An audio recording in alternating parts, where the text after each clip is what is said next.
with Screen Africa magazine, and we're reporting on the final day of Durban FilmMart, which stops today on the 20th of July, running alongside the Durban International Film Festival. Now, we're here with Ingrid Kopp, who's Director of Digital Initiatives at Tribeca Film Festival of New York, and you're kind of driving the Transmedia Lab that's happening here at Durban FilmMart. So why don't we start off by chatting a little bit about transmedia storytelling and what that means, what it's all about. Sure. Well, actually, the first thing I should say is I've actually just recently changed into a new position. I'm actually now a full-time consultant for Tribeca because I've actually recently relocated to Cape Town. What? Yeah, so I'm still working for Tribeca, but I'm working remotely from South Africa and working a lot between South Africa and New York City. So welcome aboard. Thank you. So it's really great to be here. So I'm really excited to do a lot more work on transmedia here in South Africa. So that's the first thing I have to say, because it's totally relevant to this conversation. Absolutely. And then, it's been, this is my third year at DFM.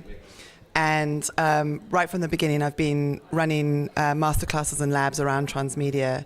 And it's been really interesting sort of seeing the conversation evolve and seeing how I think people are really understanding that, with digital initiatives in South Africa and with mobile proliferation, there is a lot of opportunity to actually do things with transmedia, that it's not something that's just, in the United States or in Europe, and that people are really excited about exploring that here. So it's been really nice to see that over the past 3 years, and I'm excited to see what happens, going forward. Transmedia storytelling, that's really about maximizing the potential of a particular story or film and branching out onto different platforms and telling it in new ways and kind of creating cultures and followings around it in as many ways as possible. Can you maybe chat to us a little bit about an international film that has really used that to its full potential and seen success from that? Yeah. Well, so I think that, transmedia is a really broad term, and I think a lot of people will define it as, exactly what you were saying, this idea of a story world where the film will just be one part of it and you can get the backstory through a comic book or a TV series or a game or whatever it is. I actually have a slightly different definition where, for me, it's really just about pushing the boundaries of storytelling. It doesn't have to be across platforms. It could just be a web documentary or an app or a game. It could be virtual reality, for example, which is now getting really huge with the Oculus Rift. So I actually define interactivity. I think about it more in terms of interactivity and new relationships with the audience. That said, there are examples of the kind of transmedia you described. Pirates of the Caribbean would be a really good example of that. The Matrix trilogy, where there are all these different kinds of platforms for the story, and by looking at all those different platforms and delving into those different platforms, you can get the full story. So if you're a total fan, you can get the merchandise and you can read the comic book and you can play the game, and it just kind of goes on and on and on. And it becomes this idea of unraveling and unlocking a universe that you feel part of. And I think one of the other things that's really interesting about this new space is that the audience actually become participants as well. So you end up having a very different relationship with the audience, which allows for different kinds of stories to be told. And that, I think, is something that could be huge here in South Africa. So, we're obviously not maybe where overseas markets are in really utilizing this technique. How big is that gap? Do you think we're really far behind? Do you think we can leapfrog and quickly catch up? I think everyone is everyone is experimenting. No one's figured this out. This is something that I keep telling to people here, because they keep asking me as if we've figured it all out in the United States and the money's flowing and everyone knows what they're doing and it's like we've nailed it. It's not true. There are experiments happening in Canada. There are experiments happening in France. Canada and France, I think, probably put the most money into this space, so they have some of the best examples. Hollywood, obviously, with their big sort of franchises and transmedia projects, and then advertising and brands, because they're obviously always looking for eyeballs. So there's definitely best practices. There are but definitely rock stars emerging in the space. But the one thing I would say is, one thing that South Africa and Africa in general is really always been good at is leapfrogging, right? And catching up and doing things a little bit differently with what's available here. So I don't think it's a case of not being ready. I think it's just a case of adapting it for a South African reality and for a South African market. And actually, I should probably even say South African markets, because I think the one thing I've learned here is that actually there are lots and lots of different kinds of audiences who all need different kinds of stories and will have different access to those stories, right? So not everyone has a smartphone, true, but a lot of people have radios. And transmedia can be told through radios. They can be told through comic books, printed comic books. We've just done a project in India called Priya's Shakti that we've funded. And most of that's just analog comic books that are distributed for free. Dealing with gender-based violence in India. So the stuff doesn't have to be super digital either. It can be analog, it can be paper. So I think there's huge opportunity here. I don't think anyone's behind. Like, I think we're all just kind of experimenting in different places. I think what maybe is lacking here is a little bit of kind of like understanding of what's already happening elsewhere, and a sense that like everyone can do it. You just have to actually commit to experiment, which also means funding.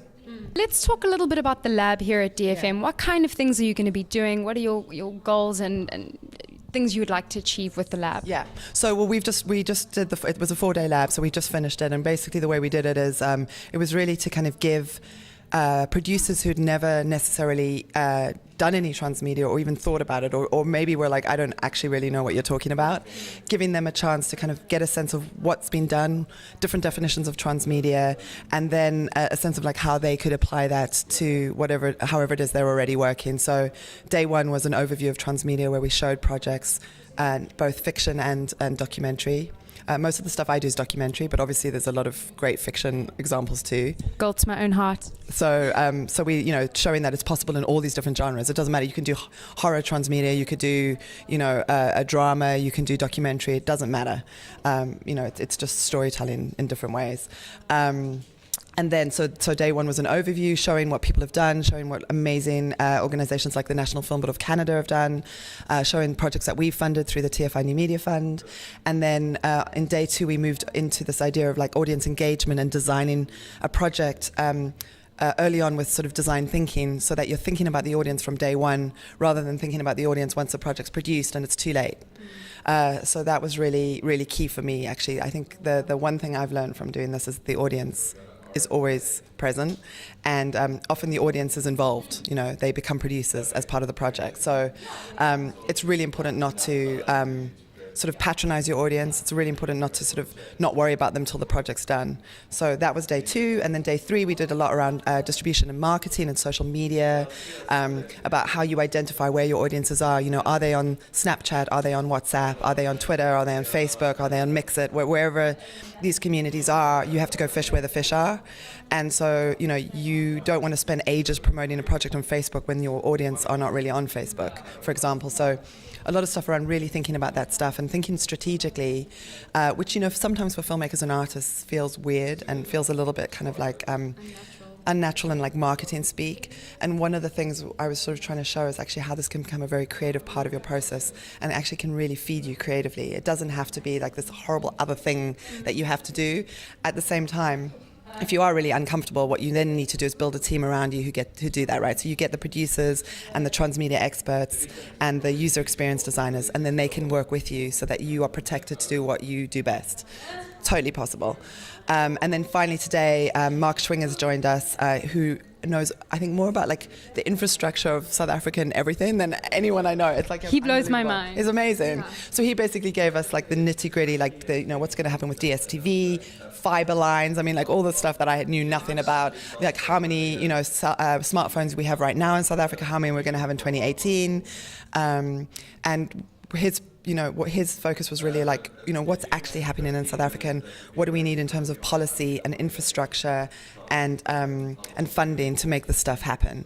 And that, I think that was a really kind of good addition, because it showed that actually, there are definitely issues, and there are definitely spaces where South Africa is behind in terms of, things like digital infrastructure. But again, going back to this idea of leapfrogging, there are so many amazing things you can do with a good cell network and a smartphone, even a feature phone. And so that's what I think he was showing that was really exciting, is that doesn't mean you can't do stuff, it just means you have to do stuff differently. And if you look at Kenya, I think Kenya are a really good example of exactly that. They face the reality of how things are in Kenya, and then they've got this unbelievable entrepreneurship and digital culture springing up there. Not saying we're going to wait for 20 years until everything's fixed, but we're going to look at things as they are now, and then we're going to do things like Ushahidi and Build the Brick and M-Pesa and all these other things. And I think that's the kind of entrepreneurial creative excitement that I'm excited about digging into here. Absolutely. I think the potential for Africa is crazy, especially in the next couple of years. I think we're going to see booms in all different kinds of industries to do with content. So that's really exciting. Yeah. Ingrid, thank you so much for chatting to Screen Africa today. It's really nice to see that, we're giving Africans an opportunity to really get excited about these new technologies and these new methods of getting their stories out there. So thanks. Thanks, it's a pleasure. You're with Carly Barnes, Deputy Editor for Screen Africa. We're reporting on the last day of Durban FilmMart, which runs alongside the Durban International Film Festival, which is still carrying on all the way until the 26th of July. So stick around for that.